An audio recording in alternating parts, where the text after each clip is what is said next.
Hi, hello there. Good morning and welcome to Unprecedented TV, where we have free speech and it's streamed out online. And welcome especially to my first show on Heart and Soul.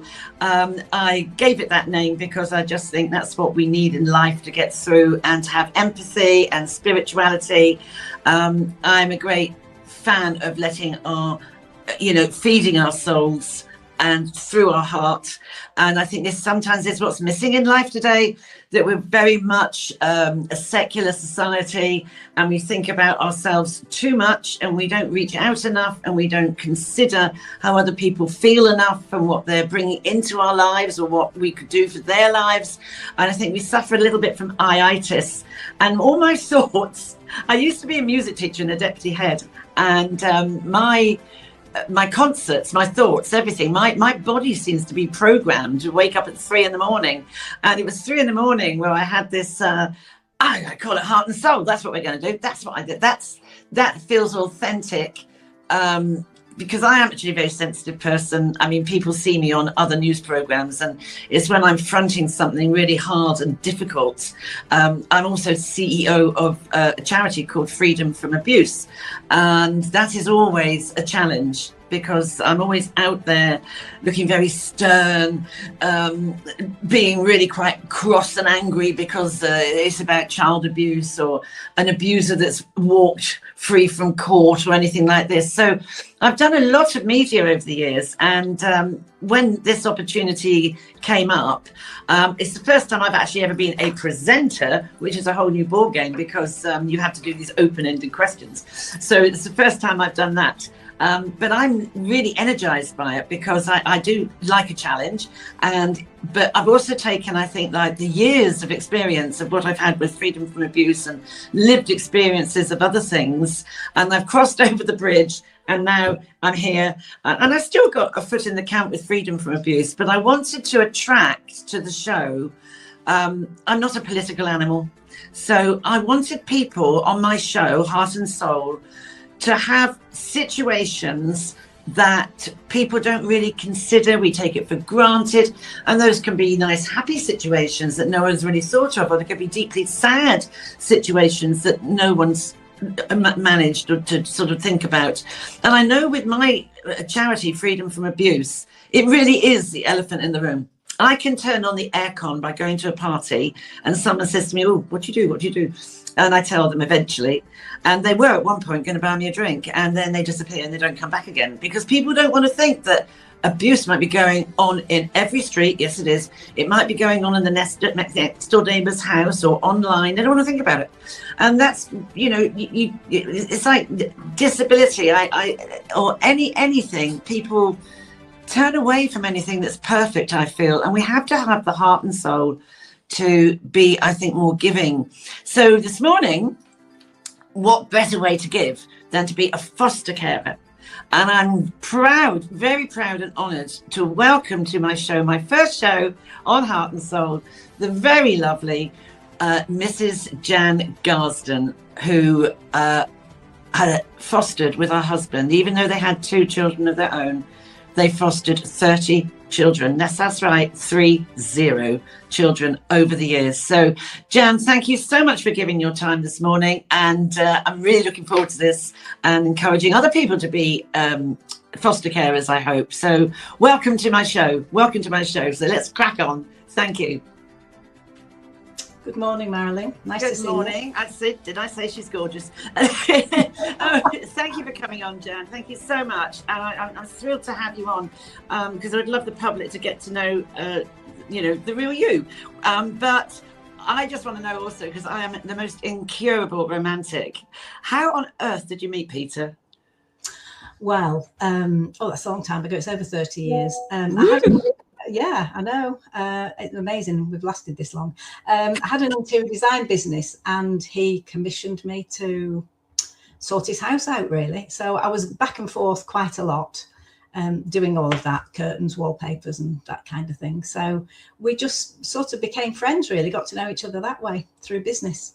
Oh, yeah. Best way, absolutely wonderful. Yeah. Yeah, and you've been over 30 years. Goodness me. Well, that's really, I mean, today's world, that's really something, isn't it? And I think a lot of married couples will say, I don't know how I've lasted this long. I used to have a friend of mine who was actually a priest, and he said to me, it's totally unnatural, you know, getting married, because years ago, people didn't live past the age of 45, so you never had a silver wedding. You didn't need to get divorced. Which he probably had a point. So rumour has it, your husband sent me a very sneaky photograph of you when you actually won a beauty pageant. Oh dear. I'm hoping we've got the slide here to show how stunning you were. The beauty pageant, that's the wrong, there we go.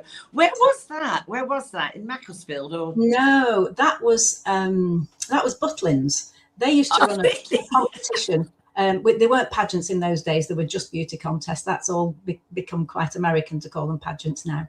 But it's a different animal, really.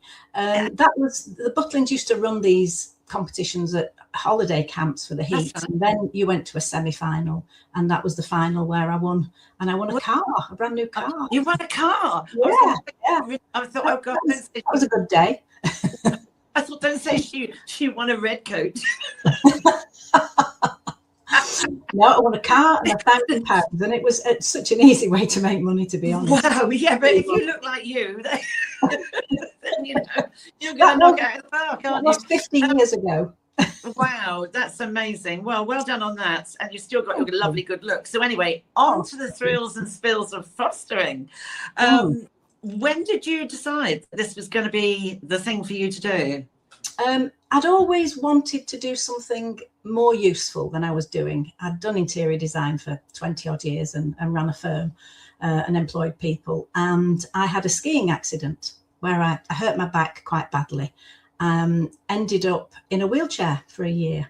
I couldn't walk. I'd crushed the sciatic nerve. Crushed a disc which had exploded and trapped the sciatic nerve. So I lost the use of a leg.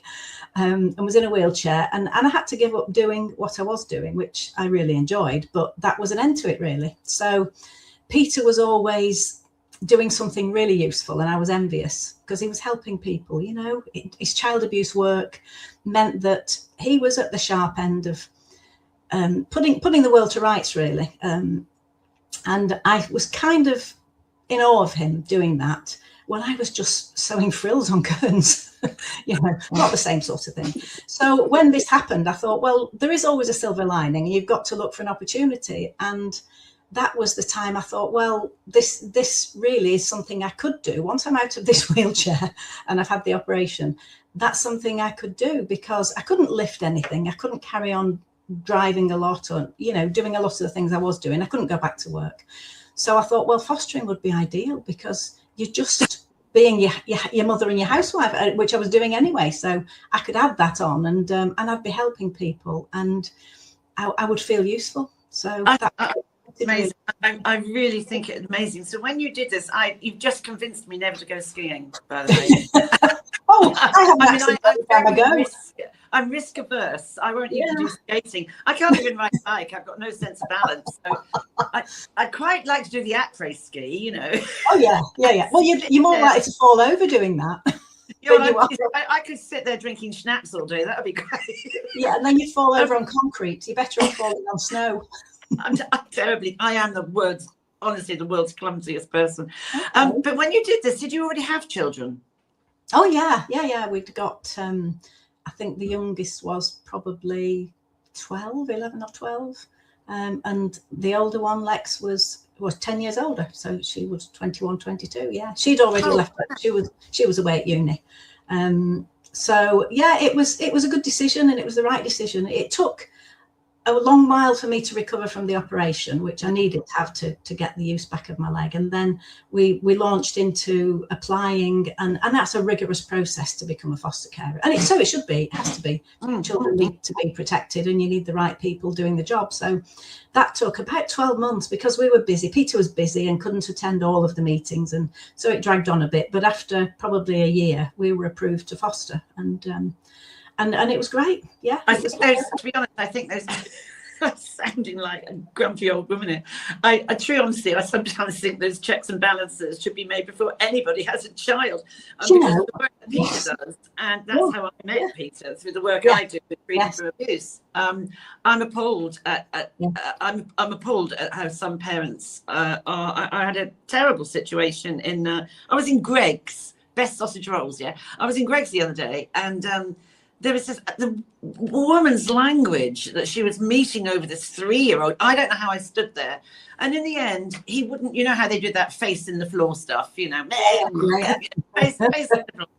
And she literally dragged him out with his face on the floor, dragged him out, effing and blinding, pushed the buggy over him. I thought, do you know, is anybody going to get social services? And if you do that in public, what is it like behind the scenes? You know, absolutely dreadful. But so did they? I mean, did you do short or long-term fostering? Did you? We did everything. We did emergency, respite, long, short. We had kids from 2 because I couldn't do babies. I couldn't lift a pram. In and out of the car, that kind of thing. Up to 16. So wow. we did a bit of everything, really. We never wanted to turn a child away, and we didn't. No, absolutely. And if you're on the emergency list, then you get a phone call at 2 or 3 a.m. to say, you know, we've got a child who's in need now. So we put ourselves on that list as well, because. So the emergency, would that be? I imagine that's where there's been either a child has been sexually abused or there's domestic abuse in the house, and is that what emergency means? Not necessarily, no. It could just be that somebody's been taken ill in the night. It could be that the child's run away. Could be that, there's been an incident and the police have been called and social services have taken the child. So all sorts of different reasons. But, you know, it obviously happens weekends, evenings, when there's nobody on duty. Of course. Always. I mean, did you have that problem yourself with any foster children, suddenly up sticks and running away? Yes, they used to run away. No problem. One child ran away, and she decided that she was definitely going. And so I used to play the reverse psychology thing. I said, well, do you want some bus fare if you're running away? Because, you know, it's a long way into town. Can I give you some bus fare? No, I'm going. I said, are you going to wear the red coat? She went, yes. I said, just because there's a bull in the field, if you're going over the fields, there is a bull, so I wouldn't wear the red coat. Anyway, she stayed. She didn't go in the end because I think that's where a lot of parents go wrong. They are forever saying no, or shouting at their children, or, you know, I so believe in reverse psychology. And my daughter, when she was 14, she was honestly on a good day, she was worse than my 3 boys on a bad day, right? Girls are, I think, harder. She was born with PMT, I swear it. And she at 14, a very, very bright girl. They're all bright, very bright. And her boys, they were talking about A-levels and universities, her older brothers and all of that. Her brother, we had twin boys. Anyway, and she said, I'm not going to university, Mum. There's 14. I said, well, that's okay. I'm not making you. I mean, it's fine. I'm not going. I said, no, you said that. That's fine. It's your life, your career. You do what you want. What would you like to do then? I'm going to be a lap dancer. Oh, okay. I am. I'm going to make money. I know you can make money doing that. I said, that's fine. That's fine. Okay, no problem. I don't think you believe me. I said, I do. So the next day I said to her, right, tomorrow morning we're going down to the dance shop. Because you wanted to be a lap dancer. So I want you to be the best lap dancer. So we're going to get a pole and a nice leotard and everything else. And well, I've actually changed my mind. Yeah, absolutely. Yeah. She went to Durham University and did really well. But did it at any time put strain on your marriage? I'm being very personal. You don't have to answer that. Oh, yeah, not so much the fostering, actually. Peter's work generally. Yes. Because he had to deal with horrendous situations and read awful reports where dreadful things had happened to children. And I think he's not a depressive person, but I think it kind of got to him. And he was coming home from work and drinking a glass of wine to begin with, then 2 glasses. And I think he was trying to de-stress. And that was his way of dealing with it, I suppose. So it did put a strain, really. And I was bringing up the kids on my own at that point because he was completely immersed in his work, and quite right, those people needed his full attention, but there was nothing left at home, you know. And yeah. I find I have to do that with work I do. If I've done something on media or something, and I always get 3 or 4 people email me, and I haven't got a magic wand, and it's really hard. And I sometimes have to pull right back, and because you know the burnout. But on the other hand, you're compelled. You just feel that people have been sent to you. You can't just ignore them, and that is the trouble with so many people and so many charities. Certain things are the elephant in the room. And you know, I remember when I was teaching, we had foster children. I mean, some of them, what they'd gone through. I will never forget one little boy. I think Andrew, he's ended up in prison. But he used to be bog washed every day by his father, stucking his head down the toilet and literally pouring beer and cider down this kid's throat. And he was 6 years old. I mean, who does that? Burns and cigarette stabs all over him. And bless his heart, that damage was so... I mean, I'm going to I want someone to come on my show to talk about trauma in the early years and how that manifests later on in life. And that's going to be another show. But I think, you know, do you still see any of them? Yeah, a couple of them, yeah. Oh, how lovely. You're not allowed to kind of chase them once they've left care. It's not allowed for you to contact them. But once they reach 18, then yes, you can contact them. So yeah, there's a couple of them that I see. And have they done? So how many did you have at one time together in the house? Did you have 2 or 3? We were approved for 3, but we occasionally had 4 because you know they were overwhelmed, and our own younger child as well. So yeah, it was a bit like running a B&B. But how would the younger child? How did she take it? Did she think, you know, because at that age, she'd have been going through puberty, which isn't easy, is it? And then mum's being diverted with these other children. How would she take it? Very well, actually. We had long conversations with the kids about what we wanted to do and were they okay with it, and that we would give it a try and we could stop at any time. But Ness was really good. You know, she would, the younger ones, because you never have children older than your own is a general rule. Oh, okay. So because your own children could be bullied. So we were having children under 12 because Ness was 12. But she would, you know, I'd catch her brushing the hair and reading a story. And, you know, it was like for her having a little sister or a little brother. Oh. And she was really good. You know, even when things were tough, she was great. We didn't see much of Lex because she was away at uni, but, you know, she was also supportive and, you know, thought it was the right thing to do. And I think it was grounding for them. You know, they grown up going to private school and having ponies and really to find out that a couple of miles away there were children with no shoes and who slept in the dog's bed, and you know that happened obviously. And that was very grounding for them to realize that they were fortunate, and there were people around who weren't that fortunate through no fault of their own, and they wanted to help, to be honest. And I think it stood them in good stead. I think absolutely better people as a result. Absolutely. When I was teaching, we was a Church of England school, and on a Friday afternoon, I'd invite over the road from us was and it was a Jewish private care home for residential. They had little bungalows and things for children with, I don't like saying disabled. I call them born differently, because they, you know, they can still make something in the world. And I just don't like giving people labels. And they would come over, sometimes in their wheelchairs, sometimes whatever, and we'd do sport with them. And these children, because although it was, you know, it was a state Church of England school, it was very small, and people would use it like a pre-prep or a prep before they then went to boarding school, you see, because they were small classes. And it was very grounding for them. And it was a natural warmth towards these children. We didn't have to say, no, these children, you got, immediately they saw somebody less able than them, you know, they just walked up and got on with it and helped them. And it is a very grounding thing to do, to say that, you know, not everybody is born, you know, with everything intact, put it that way. And I at the moment I have you know, and long may she live, but I got a baby, 13-month-old baby granddaughter who's got lysencepathy, which is flat brain. She's Yeah, she's off to Great Ormond Street today, and you know the other little ones, all mine are like little grandchildren. But again, they just, you know, she's trying to sit up and all that, but they form a queue to try and help her do stuff, and it's really lovely. And I think they're great lessons in life, and for adults to see it as well. Definitely. You know, these children can be loving. They've got something to give. Yeah. So with all these children, I'm just trying to figure it out now. So sometimes you had 6. Did you ever take them on holiday? Always.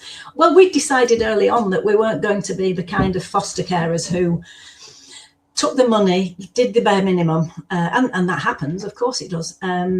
We were going to integrate them as part of our family. We were going to look after kids that were going to be part of the family. So the first year we had 2 permanent children, and we decided it was coming up to Christmas, and already that their parents and their carers were saying, oh, you know, I'd like that one. I'd like you to bring a Christmas Eve, and then we'd like a Boxing Day, and we'd like a Christmas morning for a few hours. And they were in different directions. And I thought, I can see Christmas being a taxi service where we're just ferrying these children, because these precious children who the parent couldn't or wouldn't look after suddenly wanted them back at Christmas because they wanted a family Christmas. And I said to Peter, there's only one way to get around this, and that is to go on holiday at Christmas. So we took them on a Caribbean cruise. We all went. I think there were 10 of us in total. And it was just fantastic because the kids had a ball. The weather was gorgeous. We took presents with us. They had loads of presents before, you know, nice dresses and things to wear. And it was fabulous. And, you know, we always maintained that they were part of our family. They weren't. Absolutely. They weren't to be moved around and you go there because we're going on holiday. And that happened. We had a lot of respite kids whose foster carers went on holiday. And you were allowed to do that. Yeah, you were allowed to. Because I suppose it's a job, and you were allowed, you know, 4 or 5 weeks, whatever it was, I can't remember, of time off. And I suppose some people, if they had a lot of difficult children with extra needs, additional needs, perhaps they did need to decompress, and they did need that time away with their own family. And I got that, absolutely. But also, if they were your own children, you would take them. You wouldn't. I think if I ever did it, I don't think I could. But I think, because I find it really difficult to hand them back. Did you ever feel you wanted to adopt any? Yes, but we decided not to. Simply because that affects inheritance. It affects your own kids going forward. And it's a kind of a one-way street that you don't want to go back on that. Whereas if you're fostering and things get really tough, children are very unmanageable and very unruly, and they're disrupting the household, you can actually ring the social worker and say, this isn't working, you know, this child needs a different environment. And we did that on a couple of occasions. One where very violent. That's also tough for the children, isn't it? Because they are at that point, it has to happen because it is disruptive. And I think this is what people understand as these, you know, I think sometimes, you know, I think like with adoption, they should actually let little babies be adopted rather than be bounced around foster carers until they're 3 years old and then be adopted, because they, you know, their emotions are being kicked around like a can down the street, aren't they, really?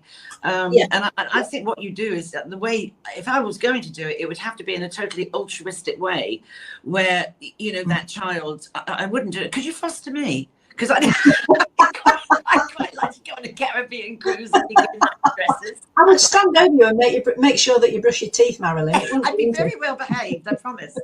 Very tidy.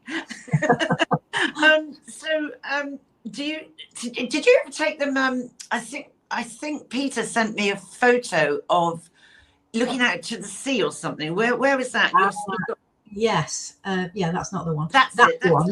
Well, that's the caravan that we've owned. In fact, it's been replaced now for 20 years on Anglesey, right on the beach. Oh, right, okay. In the summer holidays and the Easter holidays, that's where we used to take the kids, and they just had a ball. They could run about up and down the beach and go in the sea, and you know, we had a boat, and it was great for them, and they absolutely loved it, as did our own kids. You know, they've all been brought up there, really. So do you have grandkids? Sorry. No, you carry on. Sorry. Our grandkids there now and enjoy the same sort of things, because my our older daughter has a caravan a couple of doors along, and we're there all summer. I spend the whole of the summer there with the grandkids. Why wouldn't you? Right. I mean, look at you. It's absolutely lovely. But the kids, yeah, they absolutely loved it. And some of them, you know, and this really blew my mind, had never seen the sea. I know. Never been out of the town where they were born. We had one child who'd never been in a car, and she was. It's extraordinary, isn't it? It is extraordinary. Sorry, my light's gone out. It's extraordinary when you come across these children that they don't know. It's weird. I mean, I've had that before as well in my teaching, where they had never seen a cow.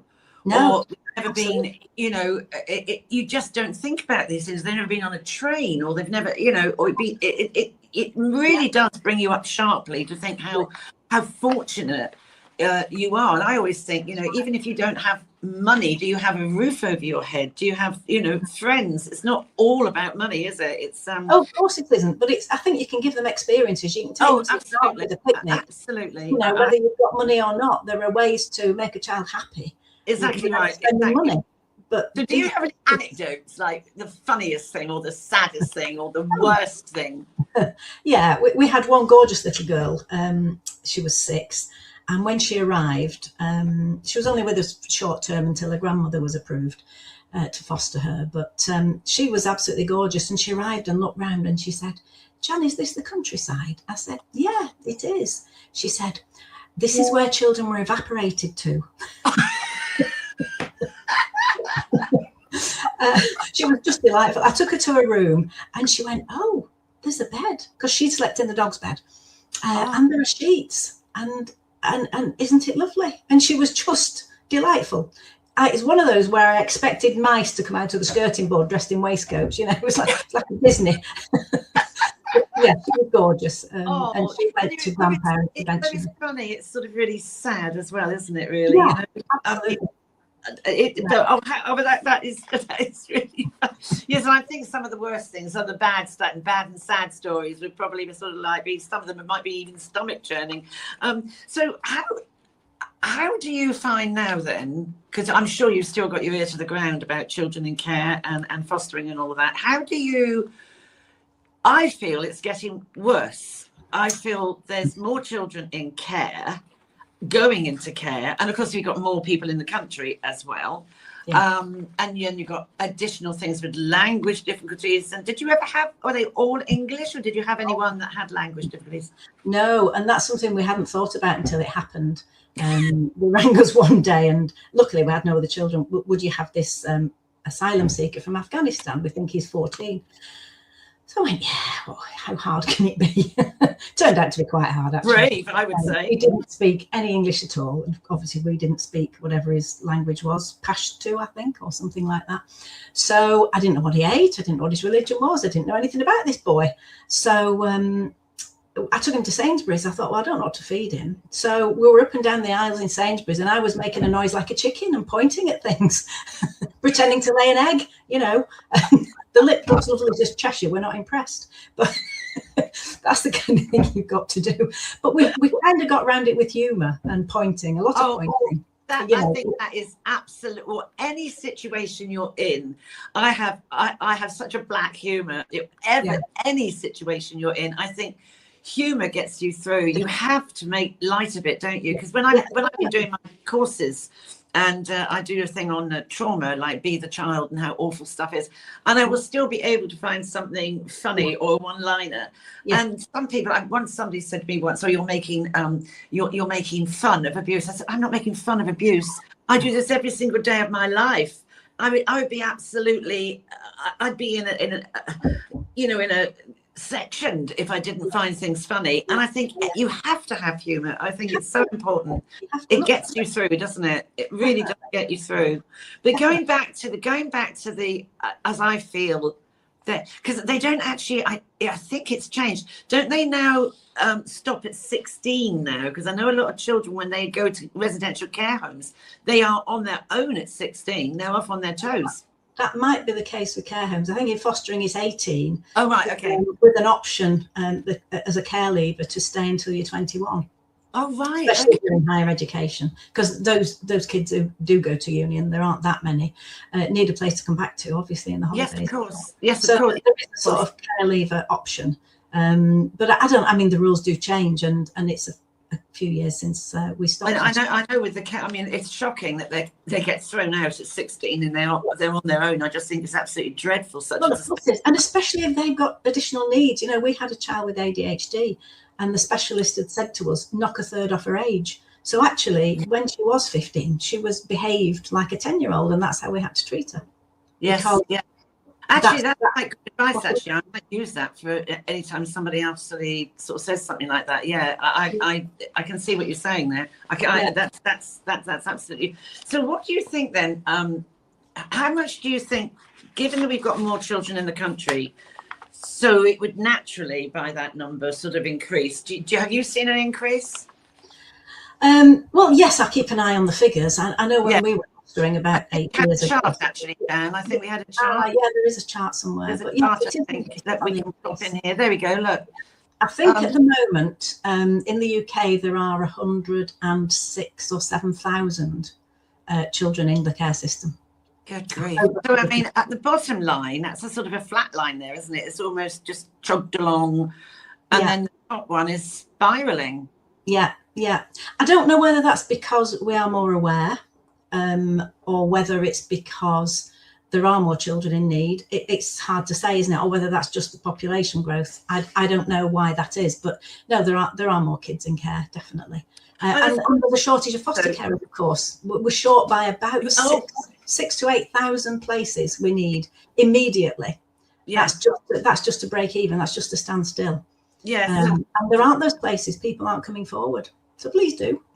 Oh, that was going to be my next question. Is what would you say to anyone? That's why I wanted to do this show, because I know there's a shortage of foster carers. So I'm now going to be listening to this show, and I've been thinking about fostering. What would you say to me? I would say at least get yourself on the road, order the pack from the local authority, and go to the first meeting, and then have a think about it, because it's a long, robust, rigorous process. And at any time you can stop. You go to a couple of meetings and they start to tell you things about fostering. And some people at that stage think, oh, no, well, I can't. No, I didn't realise that happened. I can't do that. And they pull out.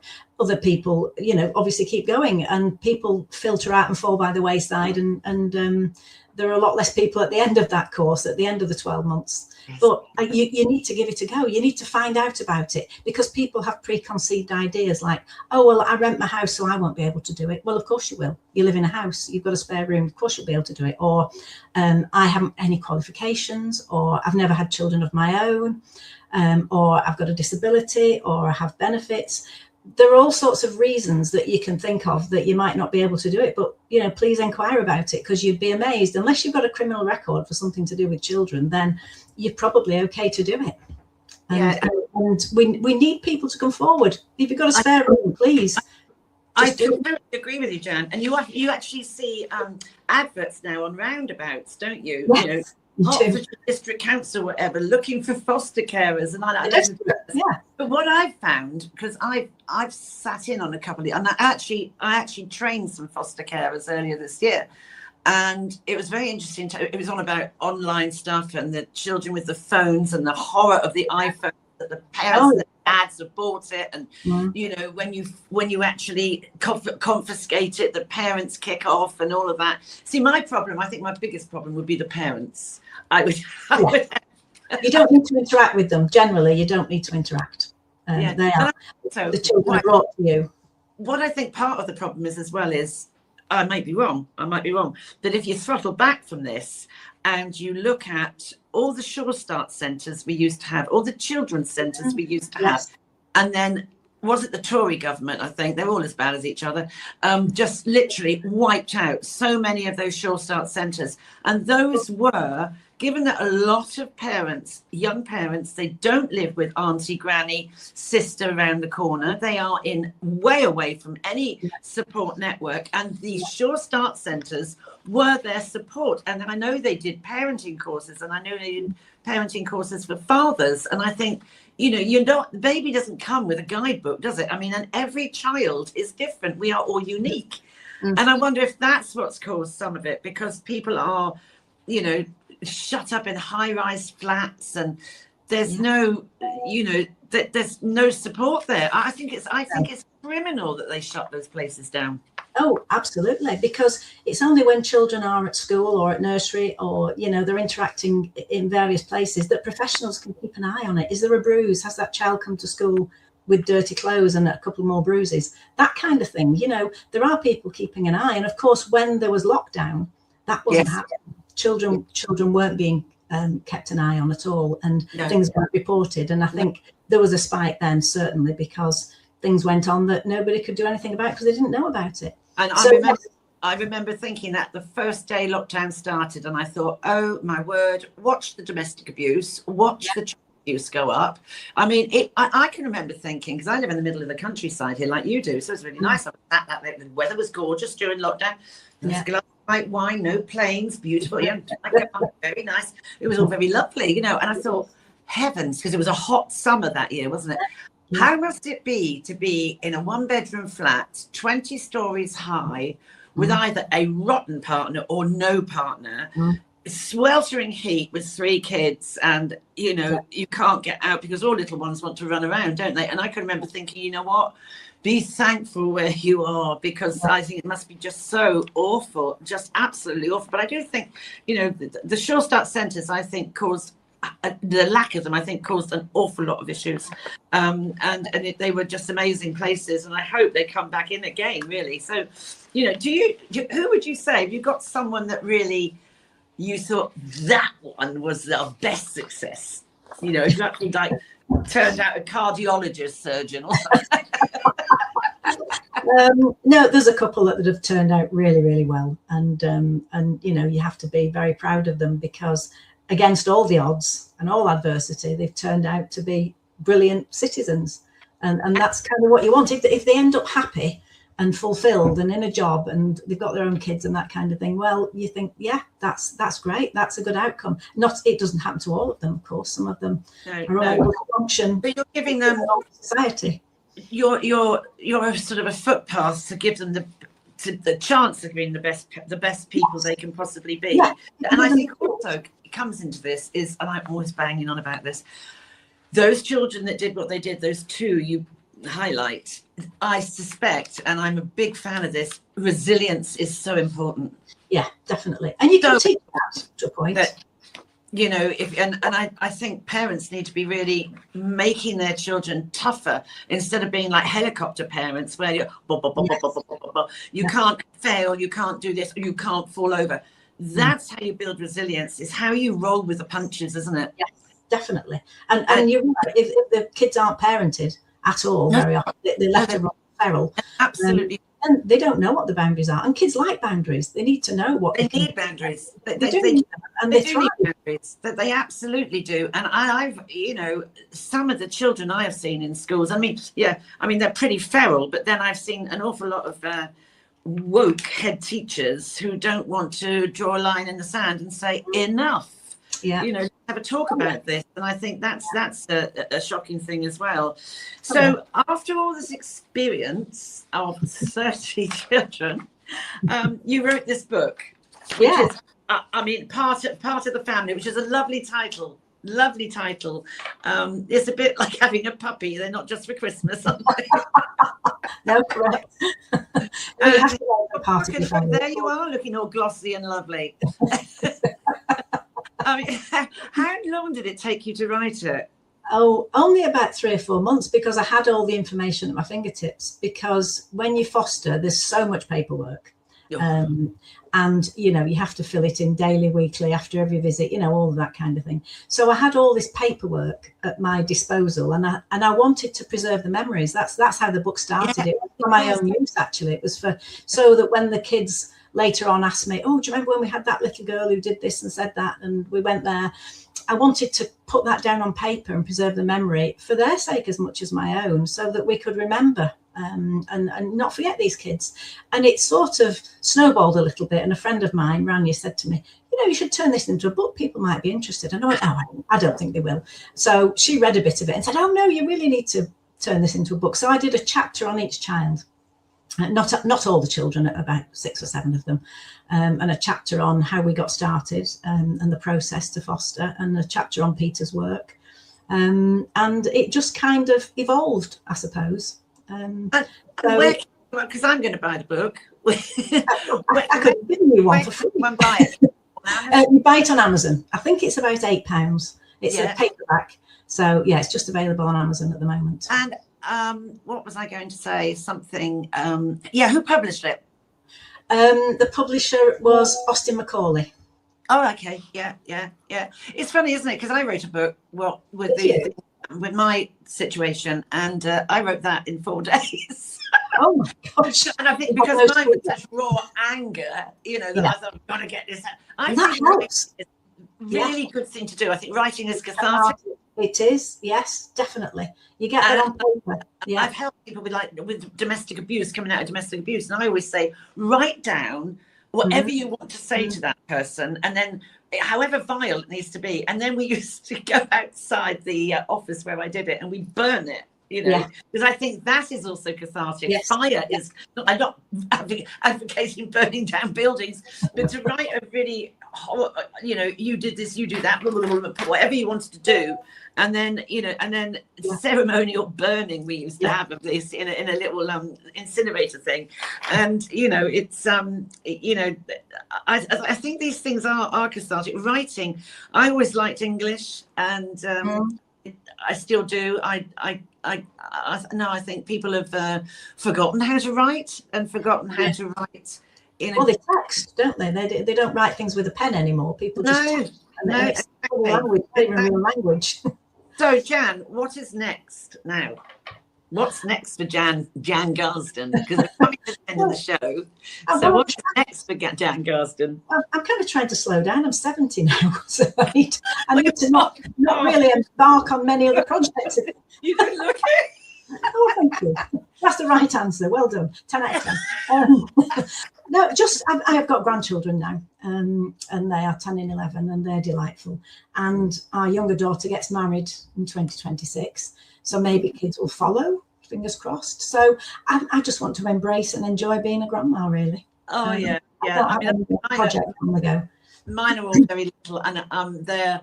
I would absolutely recommend it. I wish I'd been a nana before I became a mother. Yeah. Actually, a lot easier. Well, you've got the time and the patience and the money. When they decide that they're going to really play up, got to go now. Yes, off you go home.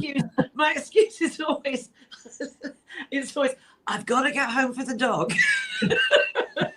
Yeah. So honestly, it's been absolutely brilliant having you on, Jan. Honestly, absolutely brilliant. And there's absolutely no pressure on Peter next week. He's going to do a better job than me. He's got a lot more. No. It's absolutely unbelievable what you've done, and I just want to say, you really are very special people, and all foster carers, I think, are the unsung heroes of society. So I bow to you. You're giving children, every child, you're giving love, support, and hope. And I always say, and I've said this to my children, you don't ever take away someone's hope, because it may be all that they've got left. That's true. And I think that you have to hang on to hope. And I just want to thank every foster carer that's out there. And I really do hope people tune in to see this, because you look extraordinary, and you don't look beaten down by what you did. And I think it's really rewarding. Yeah. Oh, very rewarding. When you see a child's face light up, when you give them the first experience of the beach, the park, new shoes, whatever it is, riding lessons, taking them skiing. When you see that child's face, that's all the reward you need. I mean, obviously you need some money to grease the wheels. You need that as well. But it's the faces and the way some of them eventually thank you. Not always, not at the beginning, but they'll actually come back and say, "Thank you. You made a difference," and that's worth all the money in the world. But it is, and I mean, as I say, all of you that even consider foster caring and go on with it, I want to thank you for every child that hasn't got the voice. Excuse me, for giving so selflessly of your love and your time, and turning these children around is laudable. And I really thank you. So you gave them hope. Don't ever take it away from anyone. And Jan, you've been an absolute pleasure, utter delight. Thank you so much. Thank you, I thank you. I thank you so much. And I really do hope people start looking around. And I've learnt an awful lot from you about foster caring, and I'm going to put a good voice out there as well. But I am going to buy the book. Please do. So much. Thank you for your time. And thank you. Have a good weekend. Yes, and you too. Nice to talk to you. Thank you. Bye-bye. Bye-bye.